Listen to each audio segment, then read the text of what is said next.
Žinau, kad atvyko dėl plaukų šalinimo procedūros. Taip, būtent atvykau dėl plaukelių, nes yra aktualu. Pirmas klausimas būtų, kaip iki šiandienos šalinat plaukus, kokiu būdu? Plaukelius šalindavau vašku, tačiau dabar mėnesį iki procedūros atlikau šalinimą skustuku. Tai jau žinojate, taip, kad reikia prieš procedūrą nedepiliuoti vašku ir cukrumi, kad plaukas turėtų susiformavusią šaknį, taip? Taip. Gerai, tai trumpai apie procedūrą. Pas mus yra klinikoje naudojamas Candela Cineron Aleksandrito lazeris. Jis yra rinkoje pripažintas kaip vienas efektyviausių, galingiausių lazerių. Kuo jisai toks ypatingas? Veikia į plauko folikulą. Plauko svogūnėlis turėdamas pigmentą sugeria lazerio spindulį, tokiu būdu sukelia karštį ir tą svogūnėlį sunaikina. Tačiau plaukai yra paveikiami tik tai tie, kurie tuo metu yra augimo fazėje. Dėl to procedūras reikia kartoti pagal plauko augimo ciklą, taip ir yra kartojamos procedūros, kad kuo daugiau plaukų pagaut, kurie būtų augimo fazėje.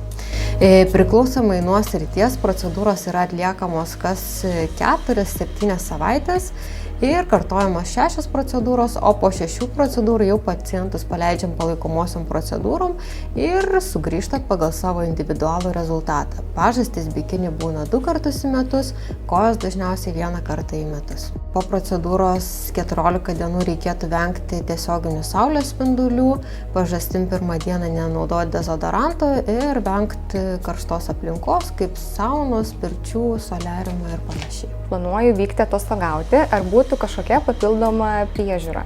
Po procedūros, kaip minėjau, 14 dienų reikėtų vengti tiesioginių saulės spindulių, bet iš tikrųjų jūs galite tikrai vykti į atostogas, planų keisti nereikia.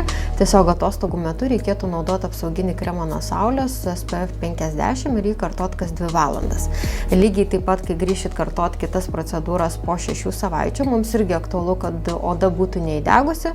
Tai jeigu naudosite SPF kremą, tai iš tikrųjų, jeigu ir bus įdegis, tai bus labai minimalus ir galėsim toliau tęsti procedūrą.